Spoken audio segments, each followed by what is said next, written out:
మొన్న 26వ తేదీ నుంచి 4 రోజుల పాటు సింగపూర్ వెళ్ళొచ్చారు చంద్రబాబు నాయుడు గారు, ఆయనతో పాటు లోకేష్ గారు, అలాగే మంత్రుల బృందం.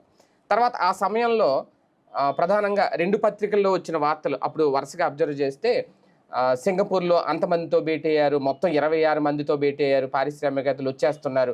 తర్వాత లోకేష్ గారు అక్కడి నుంచి ఒక ప్రకటన, ఒకేసారి 15 లక్షల ఉద్యోగాలు వచ్చేస్తాయి, ఉపాధి దొరకబోతోంది ఆంధ్రప్రదేశ్కి, రకరకాల ప్రచారాలు అయితే చేశారు. తర్వాత పర్యటన ముందే ముగించుకుని ఎందుకు వచ్చేసారు అంటే దానికి బాబు గారు ఇచ్చిన క్లారిటీ ఏంటి అంటే 1వ తేదీన ఈ పింఛన్ల పంపిణీ కార్యక్రమంలో పాల్గొనాలి, దానికంటే ఇది ముఖ్యమైన వచ్చేసామని చెప్పి స్వయంగా ఆయన ఒక స్టేట్మెంట్ ఇచ్చారు. ఇప్పుడు తీరా సీన్ కట్ చేస్తే ఇవాళ వార్త చూస్తే నిజంగా షాక్ అయిన అంశం అది. అందరూ షాక్ అవుతారు నిజంగా ఆ పరిణామాలన్నీ చూస్తే. ఏంటంట, జగన్మోహన్ రెడ్డి వల్ల మొత్తం ఇప్పుడు రావాల్సిన పెట్టుబడులన్నీ వెనక్కి వెళ్ళిపోతున్నాయి. సింగపూర్ మంత్రులు, సింగపూర్ నుంచి ఎవరు పారిశ్రామికవేత్తలు పెట్టుబడి పెట్టడానికి ముందుకు రావట్లేదు. కారణం ఏంటంటే జగన్మోహన్ రెడ్డి అప్పట్లో సింగపూర్ మంత్రుల్ని బెదిరించారట. ఇప్పుడు ఆ అంశం నిన్న సమావేశంలో మంత్రులతో చెప్పారంట చంద్రబాబు నాయుడు గారు. అది అసలు అప్పటికి ఇప్పటికి ఏమన్నా పొంతనుందా, లేదు నిజంగా మంత్రుల్ని జగన్మోహన్ రెడ్డికి బెదిరించుండుంటే అప్పుడే రాగానే అప్పుడే చెప్పొచ్చు కదా, ఇప్పుడు ఎందుకు చెప్పారు? ఇది ఎవరిని కన్ఫ్యూజ్ చేయడానికి ఏది నిజం అనేది అయితే అర్థం కావట్లేదు. అదే అంశం మీదే ఇవాళ మన చర్చ. సరే, అసలు ఎలా చూడాలి? నిజంగా ప్రతిదానికి ఓకే, ఈ ఏడాది కాలంగా ప్రతిదానికి జగన్ వాడుతున్నారు. ఎక్కడ ఏం జరిగినా, ఏది లేట్ అయినా, ఏ పథకం ఇవ్వకపోయినా జగన్ వాళ్ళే. చివరికి ఇప్పుడు సింగపూర్ పర్యటన విషయంలో కూడా సాక్షి రాసినట్టుంది, సింగపూర్లో ఏదో ఉచ్చు చేతితో తిరిగి వచ్చారు అనేది. మేబీ దానికి కౌంటర్ ఏంటో తెలియదు, కానీ దీనికి కూడా కారణం సింగపూర్ మంత్రులు లేకుండా జగన్ బెదిరించారు. ఇది కూడా లిక్కర్ స్కామ్ లో ఒక స్క్రీన్ ప్లే ఏమన్నా, లేదంటే నిజంగా జరిగి ఉంటుందా? సింగపూర్ మంత్రి ఈశ్వరన్ జైలుకి ఎందుకు వెళ్ళాడంట? జగన్ పంపించాడా అక్కడ? ఏమో, ఇప్పుడు మీరు అన్నారు కాబట్టి రేపు పొద్దున్న అదే రాస్తారేమో, జగన్ పంపించారు. అదే ఇప్పుడు ఆయనకి సంబంధించి అవినీతి పరుడు అని చెప్పి ధృవీకరించబడింది. అక్కడ ధృవీకరించబడి జైలుకి పంపించారు. వాస్తవంగా సింగపూర్ అనేటటువంటిది అదేదో ఆ గొప్ప దేశం కింద మనకు చూపించడమే మన దౌర్భాగ్యం, మన వారసత్వం, మన తలతెక్కతనం. ఎందుకంటే సింగపూర్ ఆడి దేశానికి ఆడి గొప్ప. మన దేశం, మన రాష్ట్రం అంత ఉండదు అది సింగపూర్, అది దేశం అంతే. మనకు మళ్ళీ ఇక్కడ చుట్టూతా ఉండే దరిద్రాలు లేవు కాబట్టి వాడు దవనాడు బతికేస్తున్నాడు. సింగపూర్లో ఏముంది మన దగ్గర నాకు తెలియక అడుగుతాను. వాళ్ళ దగ్గర ఇంతకుముందే మనం మాట్లాడుకున్నాం, మన డిబేట్ చేసినప్పుడే. అది ఒక బ్రోకర్ కంట్రీ. వాళ్ళు కన్సల్టెన్సీ ఏజెన్సీలు నడుపుతారు. ఎవడు అప్పులు ఇస్తాడు, ఎవడు అప్పులు కావాలి, ఎవడు ఇండస్ట్రీ పెడుతున్నాడు, వాడికి సంబంధించిన ఎక్విప్మెంట్ ఎవడి దగ్గర ఉంది, ఇలాంటి లింకేజ్ ఏజెన్సీలు అక్కడ ఉంటాయి. అవే వాటిట్లో పనిచేయడాలు ఇట్లాంటివి ఎక్కువ ఉంటాయి అక్కడ. వాడికి కన్స్ట్రక్షన్ చేత కాదు, వాడి దేశంలో నిర్మాణాలు చేత కాకనే వాడొచ్చి చైనా వాడొచ్చి కడతాడు. అక్కడ 85% నిర్మాణాలు చైనా వాడు కడతాడు. 80-85%, 10-15% నిర్మాణాలు వచ్చి మలేషియా వాడు కడతాడు. అక్కడ వాడికే నిర్మాణం చేత కాదు, వాడు వచ్చి అమరావతిని కట్టేది ఏంది? మనం అసలు చెప్పింది ఏంటి ప్రజల్ని? పచ్చి మోసం అది కదా. నేను అప్పటి నుంచి చెప్తున్నది అదే కదా. వాడు ప్రజల్ని, మనం ఎందుకు ఇక్కడ ప్రజల్ని మోసం చేయాలి? సింగపూర్ వచ్చి కడతాడని. సింగపూర్ ఎందుకు కడుతుంది? అది మనం ఇదివరకు చెప్పింది ఏంటి? సింగపూర్ వచ్చి కన్స్ట్రక్షన్ చేస్తున్నాడని, మన అమరావతి కట్టించిస్తాడని. వాడు ఎందుకు కట్టించిస్తాడు? వాడికి ఏం తెలుసు అని కట్టించిస్తాడు? వాడి బిల్డింగ్ ఆడికి కట్టుకోవడం రాదట, వాడు వచ్చి మనకు కట్టించిస్తాడట. అంటే ఏంటి? మన తాపీ మేస్త్రి నచ్చక పక్క రాష్ట్ర తాపీ మేస్త్రిని తెచ్చుకున్నట్టు ఉంటుంది. ఆ తాపీ మేస్త్రి కూడా పని రాక ఆయన ఏదో దేశంలో ఉన్న తాపీ మేస్త్రిని పట్టుకొచ్చి మన దేశంలో పని చేస్తాడు. అంటే కాంట్రాక్ట్ పని చేస్తాడనమాట. సింగపూర్ వాడికి కాంట్రాక్ట్ అప్పచెప్పడం. దానివల్ల ఏమొరుగుతుంది మనకు ఆంధ్ర ప్రజలకి? అర్థం చేసుకోవాల్సిన పాయింట్ అదే. ప్రజలకి ఏమొరుగుతుంది? సింగపూర్ వాడు ఒక బ్రోకర్గా ఉండి, లేకపోతే సింగపూర్ వాడు ఒక మేస్త్రిలాగా వ్యవహరించి ఆంధ్రాలో ఏ దేశం నుంచినో ఎవరినో కన్స్ట్రక్షన్ ఉండి తీసుకొచ్చి కట్టించాడు అనుకున్నాం. దానివల్ల ఒకటయ్యే ఖర్చు 3 అవుతుంది తప్పించి మనకేంటి ఉపయోగం? ఇప్పుడు ఢిల్లీలో కడుతున్నారండి కర్తవ్య పద్ధతి, వచ్చే ఏడాదికి పూర్తవుతుంది. మన పార్లమెంటు భవనం అన్ని లక్షల చదరపడుగులు, ఎంత అద్భుతంగా ఉంది. ఇప్పుడు లైవ్లో చూస్తున్నాం కదా. ఎంత అయిందండి అది? 900 కోట్లు. కేవలం 900 కోట్లు. లోక్సభ రాజ్యసభ ఇద్దరికి కలిపి ఉండేటటువంటి హాలు ఆ మొత్తం కలిపి 900 కోట్లు. మనకిక్కడ ఒక సెక్రటరీ, ఒక అసెంబ్లీ భవనం 1100 కోట్ల. ఓ సెక్రటరియట్ భవనం 1200 కోట్లు అవుతుందా? ఏంటిది అసలు? అంటే మనం ప్రజలు ఇక్కడ ఏంటంటే ఒక యాంగ్జైటీతో ఉన్నారు. ఏదో ఒకటి ఎవడు తినక చేస్తున్నాడా, తిన్నవి సావనేయండి, ముందేదో పని కావాలా, రాజధాని మాకు కావాలన్నది. ఆ ప్రజల్ని ఆ టెంపర్ వైపుకి తీసుకెళ్ళిపోయాం మనం. ఎవరు చేసింది ఇది? ఇదే ప్రభుత్వం కదా. 14-19లో ఎందుకు కట్టలేదు? ఎవడు కట్టద్దు అన్నాడు మిమ్మల్ని? ఎవడాపాడు? ఆ రోజున సింగపూర్కి జగన్ పంపించలేదు కదా. ఎందుకు కట్టలేదు ఆ రోజున? అంటే డ్రాగ్ చేశారు. లైక్ 99 ఎన్నికలప్పుడు ఎట్లా అయితే హైటెక్ సిటీ బొమ్మను చూపించి మళ్ళీ మేము గెలిస్తే తప్పించేది పూర్తి కాదని చెప్పారో, అట్లాగ ఒక డ్రాగ్ చేశారు. ఆ డ్రాగ్ కాస్త ఎదురు తిరిగేటప్పటికి అది కాస్త అందులో ఉన్నటువంటి డొల్లతనాలు బయటకు వచ్చినాయి. సింగపూర్ రోడ్డు దగ్గరికి ఇప్పుడు సింగపూర్ ఎందుకు భయపడాలి నాకు తెలియగడుతున్నాడు, ఏ తప్పు చేయలేదండి. ఇంకొకటి, ఒక దేశాన్ని వేధిస్తే ఆ దేశ ప్రభుత్వం భారత ప్రభుత్వానికి కంప్లైంట్ చేస్తుంది. ఏంటంటే మీ దేశం నుంచి ఆఫ్టర్ ఆల్ రాష్ట్రానికి సంబంధించినటువంటి సిఐడి అధికారులు వచ్చి మా దేశం వాళ్ళని ప్రశ్నిస్తారని ఎందుకు అడగల? ఎందుకు కంప్లైంట్ చేయాల? భారత ప్రభుత్వానికి చేయాలి కదా. వేధించుంటే చేసుంటే కనుక సెంట్రల్ గవర్నమెంట్ అడిగేది కదా, ఏమయ్యా జగన్ ఏంది నువ్వేందో దేశాన్ని వేధిస్తున్నావంట, నువ్వేమన్నా దేశం అనుకుంటున్నావు, నువ్వేమన్నా దేశాధ్యక్షుడు అనుకుంటావు ఏంటి అని చెప్పి తిట్టుండేది కదా. అడగలేదే సింగపూర్ గవర్నమెంటు. ఎందుకని? పారదర్శకత ఉంటుంది సింగపూర్లో, పారదర్శకతని పాటిస్తారు వాళ్ళు. దొంగచాటు వ్యవహారాలు ఒప్పుకోరు వాళ్ళు. ఆ పారదర్శకతని పాటించడంలో భాగంగా మేము వస్తున్నామయ్యా మీ వాళ్ళతో మాట్లాడాలి అని అడిగారు ఇక్కడ సిఐడి. ఓకే రండి మాట్లాడండి అని చెప్పారు వాళ్ళు. అంటే పర్మిషన్ తీసుకునే వెళ్తారు. ఇక్కడికి మళ్ళీ గబక్కన రాత్రికి రాత్రి ఒక లిఫ్ట్ చేసి తీసుకొచ్చేసి మళ్ళీ పోలీస్ స్టేషన్లలో అయితే సీసీ కెమెరాలు దొరికిపోతారని చెప్పేసి అదేదో వేరే రూముల్లో దాచిపెట్టే దరిద్రం అక్కడ లేదు కదా. అక్కడ కుదరదు కదా, మన వాళ్ళు వెళ్ళి చేయరుగా. చేత తీసుకెళ్ళి మన పోలీసులు బొక్కలో దోస్తారు, మన సిఐడిని బొక్కలో దోస్తారు. వాళ్ళు దేశద్రోహం కేసు పెట్టి లోపలేస్తారు. కానీ వాళ్ళు ఓకే చెప్తేనే కదా వెళ్ళింది. వెళ్ళాక వీళ్ళు అడిగిన ప్రశ్నలకు వాళ్ళు షాక్ అయ్యారు. ఎందుకు? వాళ్ళు ఏమనుకుంటున్నారు?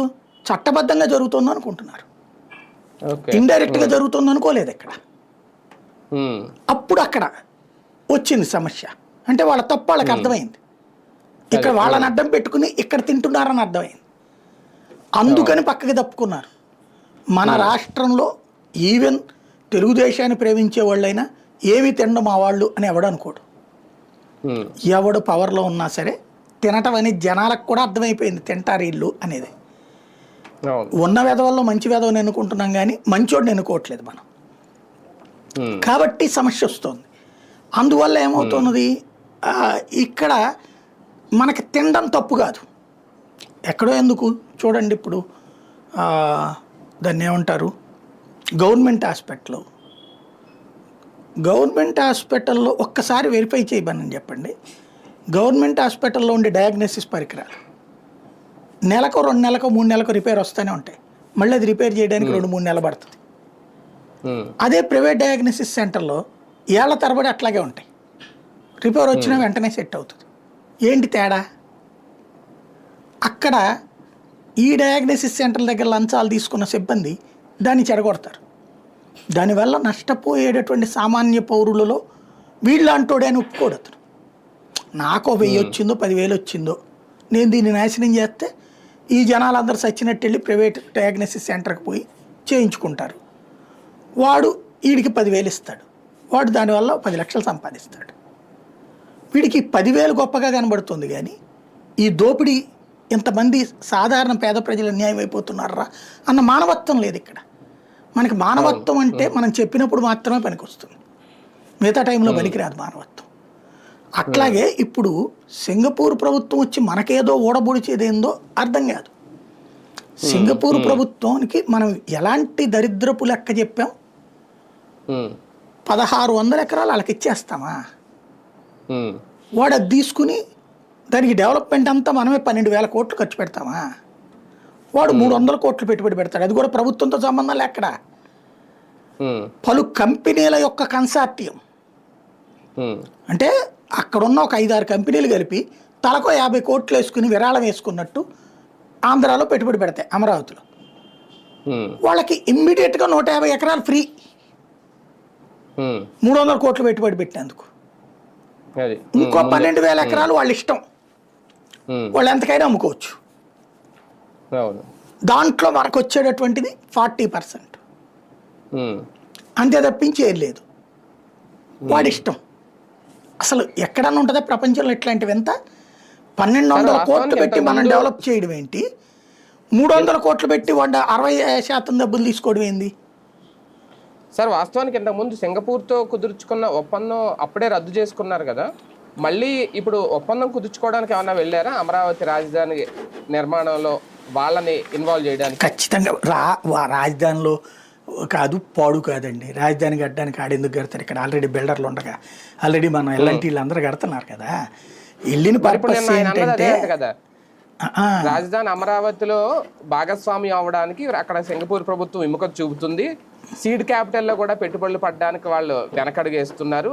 నేను మ్యాక్సిమం ట్రై చేశాను ఒప్పించడానికి, కానీ అది అవ్వట్లేదు. అంటే దాని అర్థం ఏంటి? మళ్ళీ ఏమైనా ఒప్పందం కూర్చుకోవడానికి ట్రై చేశారు? పెట్టుబడులు కాదు, ఇదే నేను చెప్పేది. ఇప్పుడు దానికి ఆ పదజాలం వాడతారు, పడికట్టు పదజాలం అనమాట అది. వాళ్ళకి మళ్ళీ ఆ రోజున 1600 ఎకరాలు తీసేసుకుని దాంట్లో ఒక దిక్కుమాలిన షరతులు పెట్టారు. అంటే సింగపూరు కంపెనీల ప్రయోజనాల కోసం ఆంధ్ర ప్రజల యొక్క ప్రయోజనాన్ని తాకట్టు పెట్టేశారు. ఓ రకంగా చెప్పాలంటే వీళ్ళు ప్రమాణం చేస్తారు చూడండి, సార్వభౌమాధికారాన్ని కాపాడతామని. భారత సార్వభౌమాధికారాన్ని సింగపూర్కి తాకట్టు పెట్టేశారు ఆ రోజున. ఎట్లాగా? ఎలాగా? దాన్ని తీసుకెళ్ళి వాడంట ఇదే ఇందాక చెప్పినటువంటి షరతుల ప్రకారం భూమి ఇస్తారు. అది అవినీతి అనేది ఓపెన్ సీక్రెట్ అది. ఎందుకంటే 1200 కోట్లు మనం ఖర్చు పెట్టడం ఏంటి, 300 ఖర్చు పెట్టినటువంటి వాడికి తీసుకెళ్ళి 60% వాటా 50% పైన వాటాలు ఇవ్వడం ఏంటి? అక్కడే పెద్ద కుంభకోణం అది. దాన్ని తర్వాత వచ్చేవాడు ఎట్లా క్యాన్సిల్ చేస్తాడు కాబట్టి, క్యాన్సిల్ చేస్తే 150 రెట్లు డబ్బులు ఇవ్వాలట. 150%. అంటే 10 లక్షలు, అది టోటల్ కాస్ట్ 12,000 కోట్లు అనుకున్నారు అనుకోండి. మనం వాడికి ఏది 18,000 కోట్లు చేతికి ఇవ్వాలి. వాడికి 1200 కోట్లు అనుకుంటే 1800 కోట్లు ఇవ్వాలి, వాడికి ఇవ్వాలి ఫ్రీగా. ఇది క్యాన్సిల్ చేసుకున్నందుకు. లేదు దాంట్లో మార్పు చేర్పులు చేసుకున్నా సరే ఫుల్ అమౌంట్ వాడికి ఇచ్చేయాలి.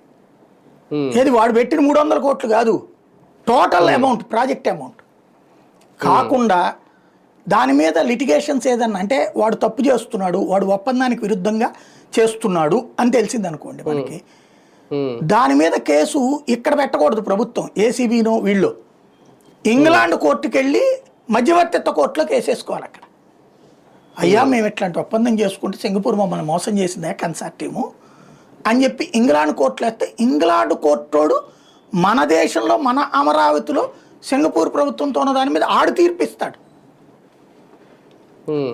ఇంతకంటే దౌర్భాగ్యం ఇంకేమైనా ఉంటుందా? అంటే మన తలకాయ తీసుకెళ్ళి ఇంగ్లాండ్ వాడి చేతిలో పెట్టేది ఏంది? అసలు ఇంగ్లాండ్ కోర్టులో పెట్టడం ఏంది? వాస్తవంగా ఆ రోజునే కేంద్ర ప్రభుత్వం రిజెక్ట్ చేయాలి. వాళ్ళకి బుర్ర తక్కువ, పట్టించుకు సావాలా, లేదా సుప్రీంకోర్టుకి వెళ్ళి దాని మీద అసలు వెయ్యాలా పిటిషన్. వీళ్ళకేమో లీగల్ నాలెడ్జ్ లేదు, వదిలిపాడేశారు. అంత దౌర్భాగ్యమైనటువంటి దాన్ని అంత అంటే ఓ రకంగా చెప్పాలంటే ఇక మన పేక తీసుకెళ్ళి వాళ్ళ చేతికి ఇచ్చేశారు. జగన్ని ఒక్క విషయంలో ఒప్పుకోవాలి, ఒక్క మగాడని ఒప్పుకోవాలి. మీరు అబ్జర్వ్ చేస్తే ఆ టైంలో దాని పేరేంటది, ఇక్కడ కనకదుర్గ ఫ్లైఓవర్ గుర్తుంది కదా, వాడు ఒక బోగస్ కంపెనీ, అది పెద్ద నష్టపోయిన కంపెనీ. వాడి దాంట్లో డబ్బులు లేవు, వాడు చివరికి వాడి దాంట్లో అకౌంట్లో డబ్బులు వేసేస్తే బ్యాంక్ వెళ్ళిపోతుంది, బ్యాంక్ తీసేసుకుంటుంది. కాబట్టి అట్లాంటి కంపెనీ వద్దని చెప్పిన బలవంతంగా వాడికే ఇప్పించారు, కేంద్రంతో పలుకుబడి, ఇది కూటమిలో ఉన్నాం అన్నటువంటి పేరుతో. వాడు ఏం చేశాడు, వేరే అకౌంట్ తెస్తాను నేను, ఆ అకౌంట్లో డబ్బులు వేయండి అంటాడు. అట్లా ఇవ్వడం రూల్స్ ఒప్పుకోదని నితిన్ గడ్కరీ పదే పదే చెప్పాడు. అయినా సరే వాడికే ఇప్పించారు. ఏమైంది ఫలితం?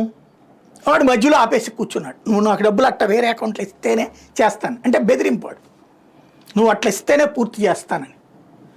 ఆగిపోయింది కదా అప్పుడు. దానికి ఎవరిని తిడతా వచ్చారు వీళ్ళు? గడ్కరీని వీళ్ళని తిడతా కూర్చున్నారు 18 నుంచి 19.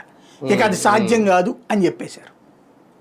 మరి అదే జగన్ వచ్చాక ఏడాది తిరిగేటప్పటికి ఎట్ట కట్టాడు అన్నాడు, చొక్కా పట్టుకుని కట్టించాడు. అది అదేదో సోమా బిల్డర్స్ ఏదో అన్నారు అప్పుడు. కట్టాడుగా, ఆడే పూర్తి చేశాడుగా, పూర్తి చేసుకుని బిల్లు తీసుకుపోయాడుగా. బెంచ్ సర్కిల్ ఫ్లైఓవర్ మధ్యలో ఆగింది కదా అప్పుడు, అది కూడా ఇట్లాగే కదా, లీగల్ లిటిగేషన్స్, ఇదే పైసలు లిటిగేషనే కదా. మరి జగన్ వచ్చాక పూర్తి చేయించాడు కదా అది. అట్లాగే ఈ సింగపూర్ దాంది నిజంగా అది కనుక వాళ్ళు ఆ పెట్టిన షరతు ప్రకారం ఇంప్లిమెంట్ అయితే దగ్గరగా 2-3 వేల కోట్లు మనం నష్టపోవాల్సి వచ్చేది, వాడికి ఫ్రీగా ఇవ్వాల్సి వచ్చేది. 1000 కోట్లు ఎందుకు? ఆ షరతులో రాసి ఉన్నది కాబట్టి వాళ్ళు లీగల్గా వెళ్తే. జగన్ దాని మీద సిఐడి కేసు పెట్టారు కాబట్టి, సిట్ కేసు పెట్టి సిఐడి వాళ్ళు వెళ్ళి విచారించారు కాబట్టి ఆడు భయపడి క్లెయిమ్ చేయలే. ఆ ఆస్పెక్ట్ క్లెయిమ్ చేయలే, లేకపోతే ఆడు క్లెయిమ్ చేసేవాడు, వీళ్ళు ఇచ్చేవాళ్ళు, డబ్బులు ఇవ్వాల్సి వచ్చేది. ఇంటర్నేషనల్ కోర్టుకి వెళ్తే ఇవ్వాల్సి వస్తుంది, ఇంగ్లాండ్ కోర్టుకి వెళ్తే. వాడికి అరే నువ్వు ఇదిగో అవినీతి పరుడివి, నీ దేశంలో కూడా నీ మీద కేసు పెడతాం అని చెప్పారు వీళ్ళు. మా దేశంలో అవినీతి ఎట్ట చేస్తారు నువ్వు అని, అందుకనే ఆగిపోయాడు వాడు. దానికి సజీవ సాక్ష్యం ఈశ్వరన్, నిజాయితీ పరుడు అతను. పోనీ తప్పుడు కేసులు పెట్టడానికి ఇండియా కాదుగా, సింగపూరేగా. కరెక్ట్ కేసే నేనే తేలిందిగా అతనికి సంబంధించి. ఇంకా అతన్ని వెరిఫై చేస్తే చాలా ఉంటాయి. సింగపూరు దాన్ని ఏమంటారు, ఓ రకంగా పబ్లిక్ అక్కడ అవినీతిని అంగీకరించరు. నాయకులు తెలివిగా ఆ దేశంలో అవినీతి చేయట్లా, వేరే దేశాలు అవినీతి చేస్తున్నారనడానికి సాక్ష్యం ఈశ్వరన్. ఈశ్వరన్ ఎంత మోసాం మనం, గొప్పోడు దేవుడు అనేసి. వాస్తవంగా సింగపూర్ ప్రభుత్వానికి నేను ఇంతకుముందు కూడా చెప్పినట్టు సింగపూరు గొప్ప పుడింగ్ ఏం కాదండి. మన బెజవాడలో పంజా సెంటర్ ఎట్టు ఉంటుందో అట్లాంటి ఏరియా చైనా బజార్ లాంటి అక్కడ తెచ్చినాయి, సేమ్ ఉన్నాయి అక్కడ. మంచి రోడ్లు మన దగ్గర బిఆర్టీఎస్ రోడ్డు లేకపోతే వైజాగ్లో బీచ్ రోడ్డు ఎట్లా ఉన్నాయి అట్లాంటి రోడ్లు ఉన్నాయి అక్కడ. మనకంటే అదేం డిఫరెంట్ కాదు, రూపాయి రేట్ ఎక్కువ అంతే. దాని కెపాసిటీ మన విశాఖపట్నానికి ఎక్కువ, హైదరాబాద్కి తక్కువ అంతే. ఆఫ్టర్ ఆల్ ఒక సిటీ రేంజ్ దాన్ని అదేదో అసలు ఇక ప్రపంచాన్ని నడిపించేటటువంటి గొప్పోళ్ళు వస్తున్నారు. నేను చెప్పేది ఏంటంటే బ్రిటిష్ వాడి గురించి ఇక్కడ ఎంత గొప్పగా చెప్పి పుస్తకాల్లో దిక్కుమాలిన పుస్తకాల్లో రాశారో అట్లాగే మనకి ఈ తరంలో ఇంత చదువుకుని ఇంత టాలెంటెడ్గా ఉన్న రోజుల్లో మనోళ్ళు 193 దేశాల్లో ఉద్యోగాలు ఉపాధి అవకాశాలు పొంది అక్కడ కంపెనీలు పెట్టి బ్రతుకుతున్న రోజుల్లో సింగపూర్ అనేది ఏదో గొప్పది, అది లేకపోతే అమరావతి బాగుపడదు అనేటటువంటి విచిత్ర ప్రచారం ఎందుకు? Singapore one of the contractor లాంటోడు, వన్ ఆఫ్ ద కాంట్రాక్టర్ అంతే. వాడిని దేవుళ్ళని చెయ్యొద్దు. అదేమంటే వెంటనే వాళ్ళ దేశంలో చాలా ఇది ఉంటుంది, సివిక్ సెన్స్ ఉంది అక్కడ. రోడ్డు మీద ఉయ్యరు, రోడ్డు మీద పడేయరు, పార్కింగ్ దగ్గరికే వెహికల్స్ వెళ్ళి పార్క్ చేస్తారు, అట్లాగే ఇవన్నీ ఉంటాయి. డిసిప్లిన్ ఇక్కడ నువ్వు పాటించు, ఇక్కడ పబ్లిక్ ని పాటించమని చెప్పు. ఇక్కడ పబ్లిక్ అట్లా పాటిస్తున్నారా? లేదు కదా. అది మనలో వచ్చిన మనకున్న స్వేచ్ఛ ఇంకెక్కడా లేదండి ప్రపంచంలో. అమెరికాలో అడ్డదిడ్డంగా ఎదురెళ్తా ఊరుకుంటారా? మనకి ఇక్కడ బండి ఎదురెళ్తారు. అక్కడ పార్కింగ్ ఉందంటే, నేను దుబాయ్లో చూసింది, సింగపూర్లో నేను తిరిగింది 2 దేశాలు. ఇక్కడ ఒక వెహికల్ అక్కడ ఒక వెహికల్, మధ్యలో 2 వెహికల్స్ వెళ్ళే అంత గ్యాప్ ఉంటుంది. కానీ మధ్యలో దూరిపోరు మనకి మళ్ళీ. మనకి ఇక్కడ ఎట్లా టర్నింగ్ తిరుగుతున్నప్పుడు కూడా కారోడికి గుండె అరచేతుల్లో ఉంటుంది. ఆ టర్నింగ్ తిరుగుతున్నప్పుడు కూడా ఎట్లా దూరతాడు 2 వీలర్, అది తగులుతుందిరా అని అనలేడు, నువ్వు లోపల నుంచి ఏమరుస్తాడు. ఇది సివిక్ సెన్స్. సివిక్ సెన్స్ అనేటటువంటి దాన్ని నువ్వు ప్రమోట్ చేయి, తప్పులే. సివిక్ సెన్స్ ఉంది కాబట్టి అది గొప్ప దేశం అనక. అక్కడికి వెళ్ళి వాస్తవంగా మనోడు బతకడానికి ఇబ్బంది, ఇక్కడ స్వేచ్ఛ అనుభవించినోడు అక్కడ బతకలేడు ఓ రకంగా. కాబట్టి ఇదేదో గొప్పవారి గోత్రాలు పెరువాళ్ళకే కానీ అట్లాంటిది సింగపూర్ అంటే అద్భుతం అనేటటువంటి అమాయకత్వం నుంచి బయటికి రావాలి. కానీ ఇక్కడ మంత్రి ఈశ్వరన్ మీద ఉన్న అవినీతి కేసుల వల్లే ఇప్పుడు జగన్ ఒక క్రిమినల్, దానివల్లే సింగపూర్కి మనకి మధ్య సంబంధాలు దెబ్బతినేసి ఇప్పుడు మళ్ళీ అవి పునరుద్ధరించుకోవాలంటే మంత్రులు ఇక్కడి నుంచి సింగపూర్ పంపించి వాటిని పటిష్టం చేసేలాగా నేను చేయబోతున్నాను అని చెప్పడానికి కారణం అదేనా? సింగపూర్కి వీళ్ళు ఎంత ఎక్కువగా ప్రయారిటిస్తారో వీళ్ళని అంత అవినీతి పరులని జగన్ చెప్పడానికి ఉపయోగపడుతుంది. జగన్కి ఒక అవకాశం. జగన్కి అవకాశం ఇచ్చినట్టు అవుతుంది. సింగపూర్లో మన రాజకీయ నాయకులు 2-3 పేర్లు చెప్పి వాళ్ళ హోటల్ ఏదంటే చూపెడతారు తెలుసు అక్కడ. ఓకే. అక్కడ సింగపూర్లో నేను పేరు చెప్పడం ఎందుకు కానీ మా దేశానికి సంబంధించిన ఈ నాయకుడు హోటల్ ఉందంట కదా ఎక్కడ అంటే అది కానీ చూపెడతారు అక్కడ. అంటే పెట్టుబడులు అక్కడ పెట్టారు వీళ్ళు. సింగపూర్ వాడు మన దగ్గర ఏం పెట్టుబడి పెట్టడండి, మనం వెళ్ళి అక్కడ పెట్టుబడి పెడతాం, మనం అక్కడ పెట్టుబడి పెడతాం. మనం వెనకాల వెళ్ళే వాళ్ళు అక్కడ ఏదో పెట్టుబడి పెడతారు. వాస్తవంగా పెట్టుబడి పెట్టడానికి అక్కడ ఉండేటటువంటి రూల్స్ని కొంత లిబరల్గా ఇస్తారు మనకు ఉండే ఈ ర్యాపోల వల్ల.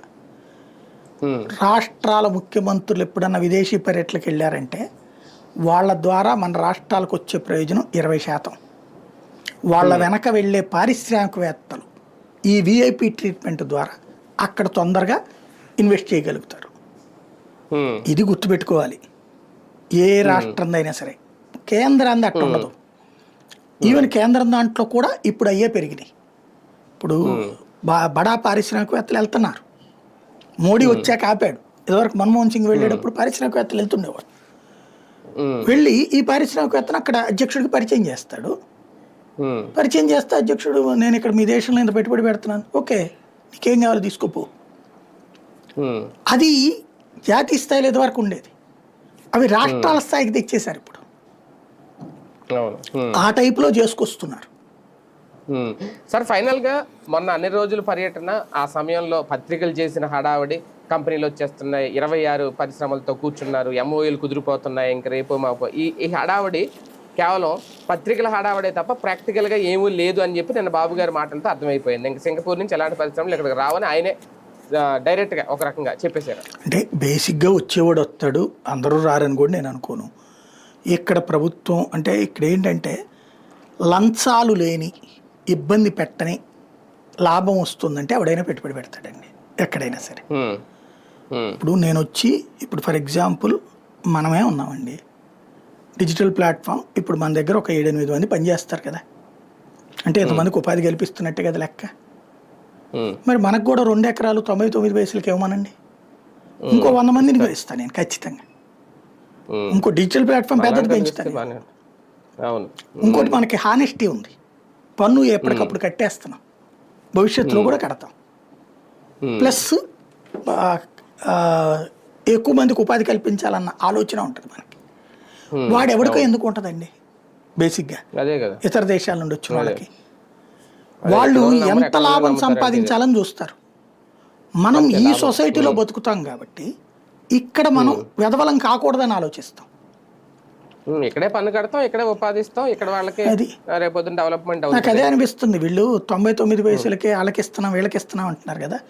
ఒక 5 ఎకరాలు 10 ఎకరాలు మనకేమోనండి, ఏం అక్కర్లేదండి. సింపుల్ ఎంత లాభం సంపాదించచ్చండి. ఇప్పుడు అమరావతిలో ఒక 5 ఎకరాలు ఇచ్చారనుకోండి, 2 ఎకరాలు ఇచ్చారనుకోండి, దీన్ని డెవలప్మెంట్కి ఇస్తాం. డెవలప్మెంట్కి ఇస్తే 30% వాటా మనకు వస్తుంది. తద్వారా భారీ లక్షల కోట్లు వచ్చేస్తాయి. ప్లస్ మనకు కొన్ని ఫ్లాట్లు వస్తాయి, దాని మీద నెలవారీ అద్దెలు వస్తే లాభమే కదా. మన వ్యాపారం సక్రమంగా చేసుకోవచ్చు, 100 మందికి ఉపాధి కల్పించవచ్చు, ఫైనాన్షియల్ స్ట్రగుల్స్ ఉండవు. దర్జాగా దండం పెట్టేయించాలి. 2 ఎకరాలు మనకేమోనండి, ఇక్కడ వాళ్ళకి కావాలంటే పెద్ద బొమ్మ కూడా పెడదాం అక్కడ, వీళ్ళ వాళ్ళని వీళ్ళ ఆశీస్సులతో అని చెప్పేసి చెయ్యరు. రైట్, చూద్దాం. మొత్తానికి సింగపూర్ పర్యటనకు సంబంధించి ఎట్టగేలకు దాదాపుగా 10 రోజులకైతే ఒక క్లారిటీ అయితే ఇచ్చారు. సీడ్ క్యాపిటల్లో పెట్టడానికి అక్కడి నుంచి ఎవరు ఇంట్రెస్ట్ చూపించట్లేదు, అందరూ విముఖత వ్యక్తం చేస్తున్నారు. భవిష్యత్తులో ఇద్దరి మధ్య ఆ సత్సంబంధాలు కొనసాగించడానికి, పునరుద్ధరించడానికి ప్రయత్నాలు అయితే మొదలు పెడుతున్నాం అని చెప్పారు. తర్వాత ఏం జరుగుద్ది ఏంటి, ప్రస్తుతం అయితే జగన్ వల్లే ఇదంతా అనేది అయితే తేల్చేశారు బాబు గారు. ఇది ఎంతవరకు ప్రజల్లోకి తీసుకెళ్లే ప్రయత్నం చేస్తారు రేపొద్దున్నది నేను చూడాలి.